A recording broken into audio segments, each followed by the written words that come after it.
Fala, gente, como é que vocês estão? Espero que vocês estejam muito bem. No vídeo de hoje, como a gente já sabe, né, a gente vai falar da Bíblia de um jeito simples. E hoje vou trazer para vocês a história de um dos personagens mais icônicos dentro da Bíblia e mais comentado, conhecido também como pai da fé, que é o nosso querido Abraão.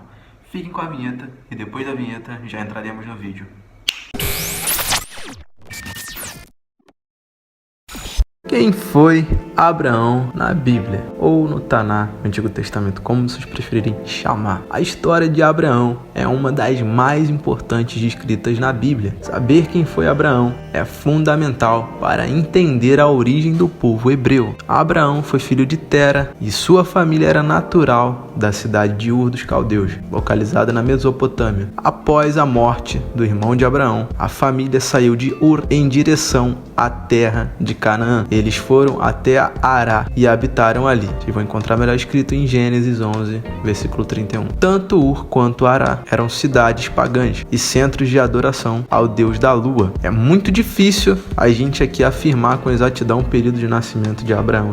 Abraão nasceu em X dias e tava lá Abraão. Mas a maioria dos estudiosos estabelece o início do segundo milênio antes de Cristo como a data aproximada para o nascimento de Abraão ali no caso, tá, gente? Podem pesquisar melhor sobre isso aí na internet. Isso está de acordo com uma possível cronologia utilizada aos personagens bíblicos, além das descobertas arqueológicas que atestam um paralelo impressionante com o relato bíblico. É mais ou menos assim, o relato histórico que tiveram é bem parecido com o que está escrito dentro da Bíblia, né? Aí os achados que tiveram daquele local, daquela época e por aí vai. No capítulo 12 de Gênesis, a Bíblia nos mostra Deus convocando Abraão para que ele saísse do meio daquele cenário de paganismo, né? Daquela cidade onde adorava deuses que não eram Deus e por aí vai. Ele deveria deixar literalmente sua parentela e partir para uma terra prometida pelo próprio Deus de Israel hoje em dia. Com 75 anos, ele partiu em direção à terra de Canaã, levando consigo sua esposa Sarai e seu sobrinho Ló, todos os seus servos e bens que havia adquirido, né? Nessa época é bom lembrar que o nome de Sarai ainda não era Sara, mais pra frente que o nome dela vem ser mudado. Após chegar à Palestina, Abraão ficou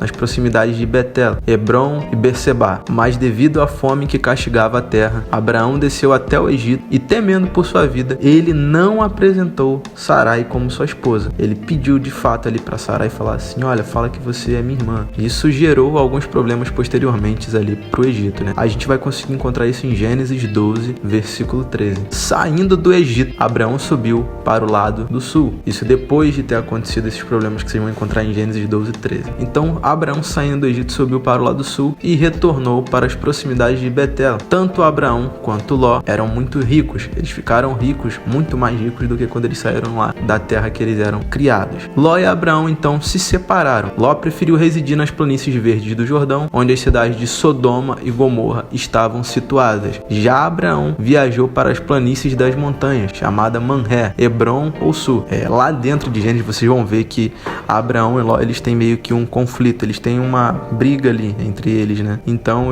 Abraão mais ou menos fala assim, ó, vai para a esquerda que eu vou para a direita, e aí eles se separam ali. Inicialmente, Abraão se chamava Abrão, só com A, que significa pai exaltado, ou grande pai. Em Gênesis 17, o nome do então Abrão é mudado para Abraão, com 2 As, dando maior ênfase à ideia de exaltação, significando pai de muitos, ou pai de uma multidão. Abraão tinha 99 anos quando teve seu nome mudado pelo próprio Deus. Não foi apenas o nome de Abraão que foi mudado naquela ocasião, mas o nome da sua esposa também. De Sarai, ela passou a ser chamada de Sara, porque também seria mãe de uma grande nação. Tais mudanças nos nomes têm a ver com a promessa feita pelo próprio Deus de Abraão. Começando ainda em Gênesis 12, depois já no capítulo 15 de Gênesis, Deus promete a Abraão que ele ainda iria ser pai. Ele fala: Abraão, você vai ser pai, e não vai ser o seu servo Eliezer que vai ser herdeiro da sua casa. Sua descendência seria incontável como as estrelas do céu. E novamente, lá no capítulo 17 de Gênesis, mesmo após o nascimento de Ismael, né? Isso pelo erro do homem, ele pega ali, quando eu digo homem, se referindo aos dois, né?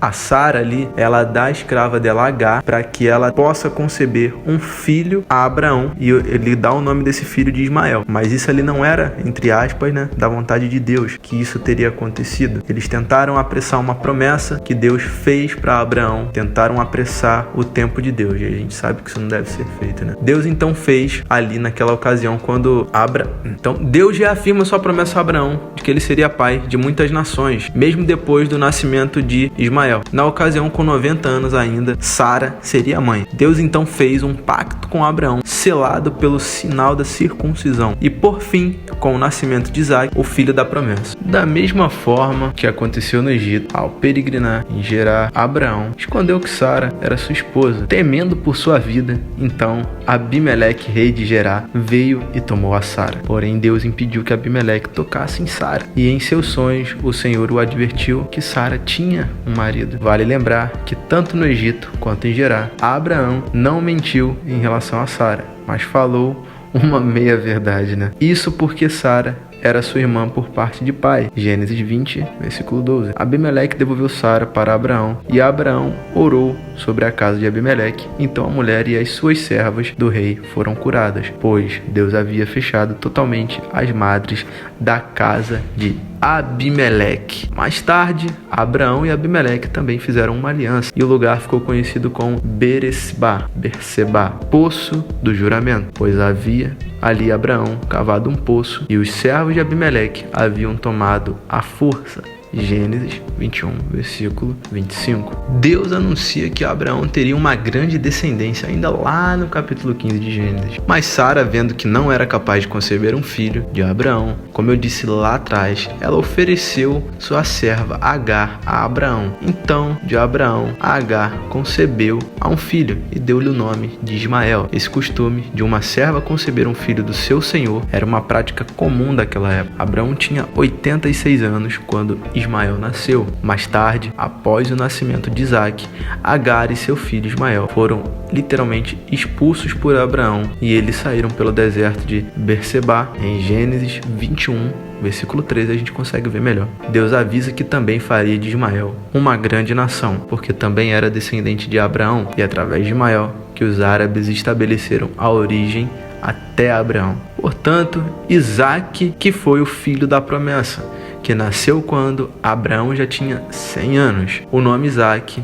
significa rir ou riso. O nome seria mais correto dizer que seria Tzak no hebraico. Isaac se tornou o centro de toda a esperança de Abraão em relação às promessas que Deus havia feito. Porém, Deus pediu Isaac em sacrifício a Abraão. O maior dilema que Abraão poderia ter enfrentado era que, além do amor que sentia por seu filho, o fato de que a promessa de Deus poderia não se cumprir. Mas não foi isso que aconteceu. Ao contrário, a Bíblia diz que Abraão confiou tanto na fidelidade que Deus prometeu para ele e considerou que Deus poderia fazer com que Isaac ressuscitasse dos mortos para que a promessa fosse cumprida. Por fim, a fidelidade de Abraão foi demonstrada e Deus preparou um cordeiro para substituir Isaac naquele sacrifício. Abraão também tomou outra mulher para si, chamada de Quetura. Talvez após a morte de Sara, alguns estudiosos discutem que Quetura realmente foi a segunda esposa ou apenas uma segunda concubina. O que podemos afirmar é que com Quetura ele teve mais 6 filhos: Zinrá, Joxá, Medá, Midian, Gisbaque e Sua. Gênesis 25, 2 explica melhor sobre isso. Através dos filhos que teve com Quetura, Abraão se tornou também o pai de outros povos, como os midianitas. A Bíblia diz que Abraão viveu 175 anos e foi sepultado por Isaac e Ismael no campo de Efron. A Bíblia também afirma que tudo o que ele tinha deu a Isaac. Para os demais filhos, a Bíblia diz que Abraão deu alguns presentes. A história de Abraão no Novo Testamento, ela é muito grande. Não é à toa que ela tem 74 referências falando sobre Abraão no livro do Novo Testamento, ficando apenas ali atrás de Moisés, que possui 79 referências, né? Coisa pouca diferença, né? Bem pouquinho mesmo. No Novo Testamento, Deus é chamado de Deus de Abraão. Em Mateus 22, 32 a gente consegue ver isso. Em Atos 3, 32 também. Na genealogia de Jesus, no Evangelho de Mateus, logo no capítulo 1, versículo 1, ele aparece como antecessor do Messias e, além do pai dos israelitas, também é um pai espiritual de todos aqueles que compartilham a fé no nosso Cristo, né, Jesus? Porque, vamos ser sinceros, não imagina você aí com 70 anos, 80, enfim, uma pessoa velha de idade, tá lá com a tua vida ganha, tranquilo, lá na sua terra, com seu pai, com sua mãe, com sua esposa, seu cachorro, e simplesmente Deus fala assim, ó, você vai ter que sair daí porque você vai ser responsável por ser descendente e gerar vários descendentes e gerar nações e nações e nações. Você sai, mais pra frente você tem que quase sacrificar teu filho, entende? Só para você afirmar sua fé ali. Então, de fato, é um exemplo de fé. Então, a fé de Abraão, de fato, Abraão é um modelo de fé que devemos ter. Lá em Romanos 4, 3 até 11, ele fala sobre isso. Por tamanha fé, ele está presente até mesmo na glória dos heróis da fé, na Epístola aos Hebreus. Hebreus 11, versículo 8 ao 19. Terminamos assim mais um vídeo. E é sempre bom lembrar, a fé, ela é muito importante, né? A gente pode observar que Abraão, ele foi um exemplo de fé. Ele saiu de uma terra onde literalmente ele tinha tudo, ele podia viver ali tranquilo até seus últimos dias, né?